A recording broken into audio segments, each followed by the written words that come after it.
Your typical garden variety trumpet tends to weigh about 2, maybe 2.5 pounds, a fairly modest weight in the hands even after long periods of time. You don't tend to get too strained holding a trumpet. If you really want to get crazy with it, you can find trumpets that are 3 or maybe even 4 pounds out there. But just like with anything else in trumpet design, shifting the pendulum as little as a few grams in a certain direction can really alter how it plays. Welcome back to Trumpet Demystified. We're now on episode 4 out of 6, and moreover the final fundamentals episode of my senior project for the Gonzaga University Honors Program.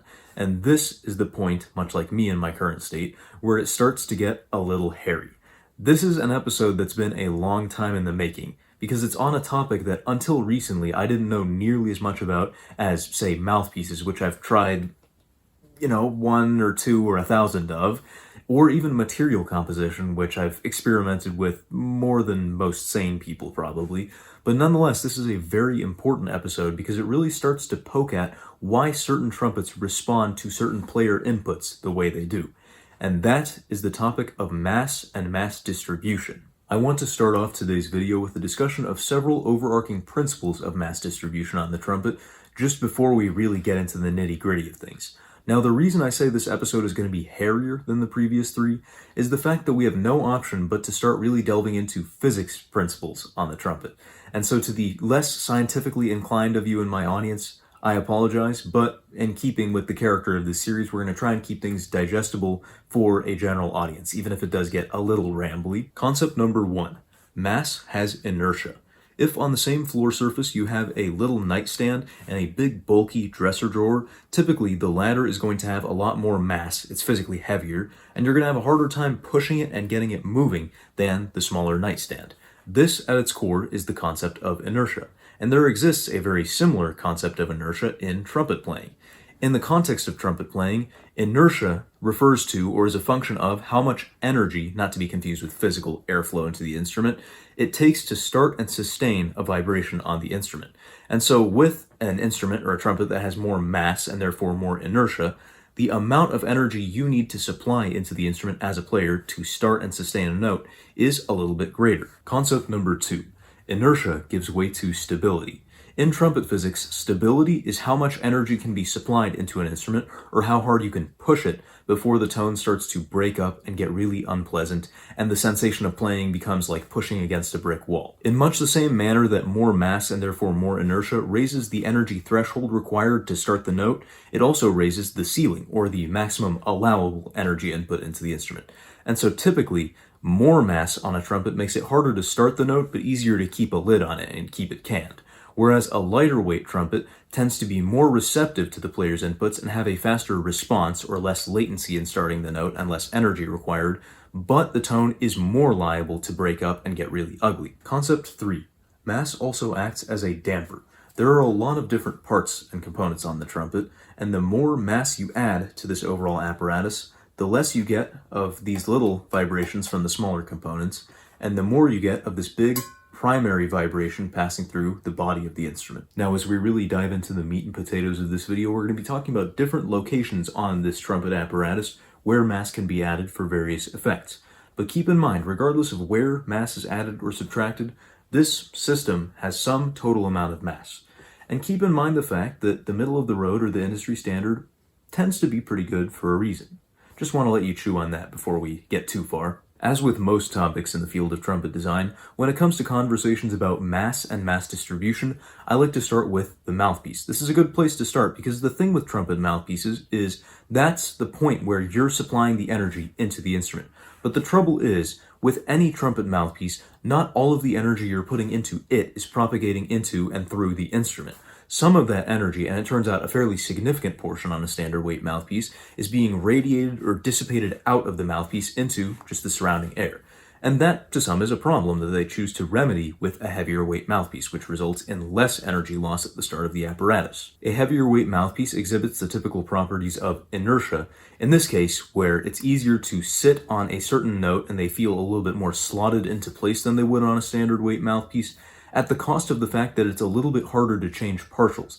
That is, there's a little bit more energy input required to switch between notes on the same fingering. You really have to be careful and judicious about that. Additionally, as a result of that reduced energy loss, we have a little bit more harmonic frequency presence in the mid to low frequencies of your sound, which could be construed as a richer or warmer, or rather contentiously speaking, darker sound on a heavier weight mouthpiece. Also worthy of consideration more on the topic of mass distribution is the fact that the thinner or narrower that you make this rim wall here, the less you're going to feel the effects of inertia. Whereas if you've still got the same overall mass just distributed lower on the mouthpiece, you still kind of have those energy loss minimization sorts of benefits. Another place where trumpet players commonly think of when we talk about mass distribution is the valve section here. And there are a couple things we can look at. First of all, we'll see that this trumpet has a two-piece valve casing. The tops are made from nickel silver and the bottoms from your typical yellow brass. And if you want to hear more about those materials, you can check out episode 3 up in the card where we go into depth about all that sorts of stuff.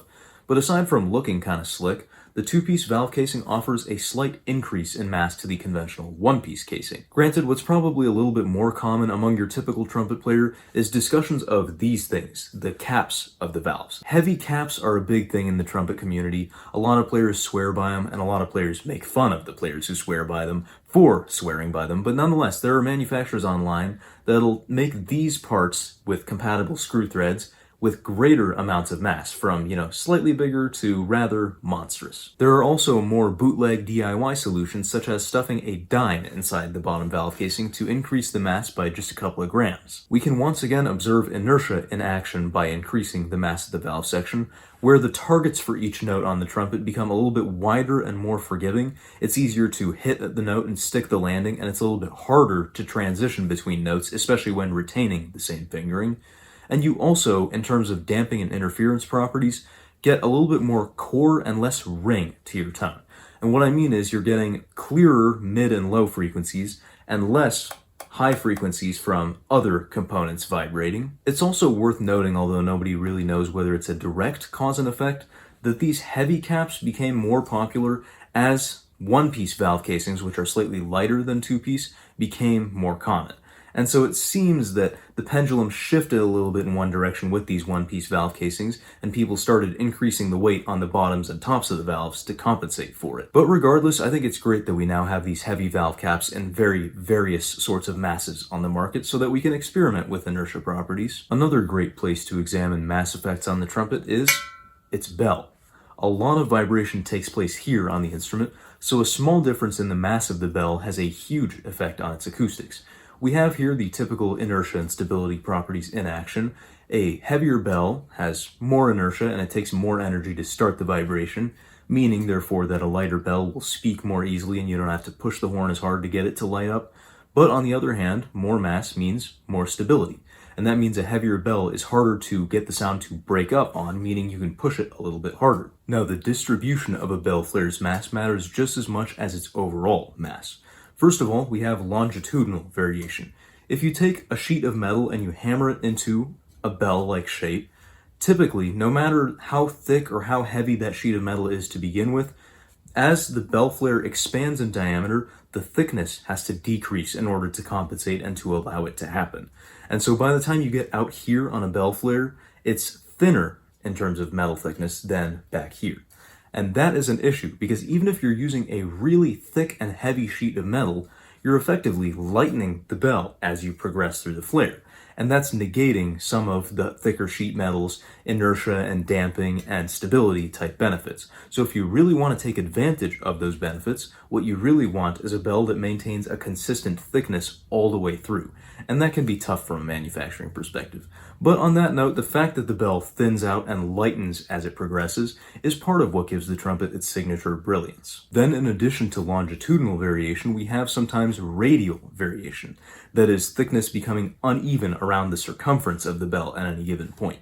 And this is unfortunate because it's tough to spot and it's tough to remedy. It's typically the result of poor or cheap manufacturing processes or poor repairs or significant damage done to the bell, anything that shifts the metal around in any fashion. If you end up with uneven radial thicknesses, then you end up with sort of a garbled mess of high and low inertia tendencies for a part that should be vibrating uniformly, and the unfortunate consequence of this is that the tone of the instrument becomes rather sterile and not beneficial in any way in terms of high or low mass overall. This is known to be an issue on electroformed bells, where you take a mold and instead of hand hammering a sheet of metal around it, you use electric currents to basically guide metal ions around that mold to form a bell shape. It's extremely tricky to get that thickness to be even all the way around using this method. Now, of course, there's a lot more tubing on the trumpet that we've yet to discuss, but it can also be varied in terms of its mass for certain trade-off effects. For instance, we can not only manipulate the weight of the mouthpiece, but of the receiver which the mouthpiece inserts into. A heavy mouthpiece receiver has some of the same sorts of effects. It allows less energy to be dissipated, and so more of it actually propagates through the instrument. It acts as sort of a damper to remove interference between a thick-walled mouthpiece and a very thin-walled lead pipe. And overall, it tends to clean up the sound and reduce the mouthpiece sensitivity of a horn, whereas certain mouthpieces work well with an instrument and certain ones don't. That's supposedly lessened by the presence of a heavier receiver. And then looking a little further down on the instrument, we have something that I wasn't even aware of the existence of before I started researching this video, and that is the fairly uncommon milled lead pipe. The milling process, as opposed to conventional manufacturing techniques, adds substantial mass to the lead pipe walls, and this prevents the usually very thin walls of the lead pipe from radiating or dissipating too much energy outward. And what's really neat about milled lead pipes is that they reflect all frequencies uniformly, high and low, whereas a lot of the time you're losing out on some mids and lows with a conventional lead pipe. And as far as tubing on the instrument goes, that pretty much just leaves the inner and outer slide tubing. This I haven't seen too much of out in the wild, being heavier than normal or thicker than normal, but I have seen horns that have thinner than usual slide tubing, and this reduces the inertial effects of the instrument. It grants a freer playing experience and easier response. Of course, that energy threshold, once again, is lowered, and it's great for things like playing lead in a jazz band where you typically have to have a piercing tone and really solid high notes. So now we're going to shift our focus away from tubing on the instrument towards additional mass elements in the forms of add-ons and resonators. We're going to start off with harmonic balancers, which are pretty important. These are typically added mass elements to valve slides on the instrument. They were discovered by Byron Autry during his work on bend trumpets. He was installing triggers on bend instruments, and triggers are a little bit different from these conventional shunts here in the forms of saddles or rings, where you have a metal plate that you press with your thumb that springs out the slide in the opposite direction. You not only need a big fat metal plate for your finger or thumb, but you need a mechanism to anchor it to the rest of the instrument, and you need a rod to spring the slide out. And so this tends to add a much more significant amount of mass to the instrument than a finger saddle or ring typically would. Another common form of harmonic balancer is something that sits kind of in here in this crook of the slide and adds more mass to it. This added mass removes the interference and complex high frequencies caused by these valve slides resonating independently of the rest of the apparatus. Typically, this results in a sound that's cleaner and clearer, but has a little bit less edge to it due to the cutting of some of those high frequencies. There are also a variety of different aftermarket products going by a variety of different names that all do essentially the same thing in different forms. They'll attach to some point on this apparatus and mimic the effects of increasing the mass at that point. For instance, a mouthpiece booster or tone collar that fits around the mouthpiece shank will very closely mimic the effects of, you guessed it, a heavyweight mouthpiece. A tone collar that bridges between the mouthpiece and the receiver kind of acts like a heavier receiver would. A tone collar that fits around the bottom of a valve casing mimics the effects of heavy caps or a two-piece valve casing that is a slightly heavier one. And similarly, a tone collar that fits around the bell of an instrument, which aren't super common but I have seen before, mimic the effects of a heavier bell. In my opinion, the greatest benefit here is one of stability, where it makes the instrument a little bit harder to push to a really crass extreme. I also figured I'd briefly touch on examples of light and heavyweight mouthpieces and trumpets on the market, just to give you a general sense of what's out there. Most mouthpieces are a very middle-of-the-road sort of mass. You look at the typical Yamaha or Bach or Schilke mouthpiece, very much the middle of the road, but a lot of brands will have heavier counterparts. The Bach Megatone series is probably the most common. There's the Dennis Wick Heavy Top series and the Schilke Heavy series, all of which do the same thing. They add mass to the mouthpiece. And there are also things like the KGU Brass Mouthpiece Booster, which has a similar effect. But there aren't a ton of examples I can think of lighter weight mouthpieces, just because that's not something that a lot of people are looking for. There are blanks like the Jet Tone or Con Improved Precision or the Schilke, I think Z series or something, that have a more skeletonized blank to reduce inertial effects as much as possible, but I think heavyweight mouthpieces tend to be a little bit more common. And then interestingly, a lot of trumpets kind of follow the opposite trend. The middle of the road, that Bach Stradivarius, is maybe a little bit on the heavier side, but in terms of radical ends of the spectrum, you're not going to find too many stock instruments that are purposely designed to be as heavy as possible, whereas you will find some that have been skeletonized down to the lightest version possible, such as my Yamaha 8310Z. Its tubing is very thin, its bell is exceedingly lightweight, and a lot of the bracing that you find on a Bach Strad is not actually present on the Yamaha 8310Z.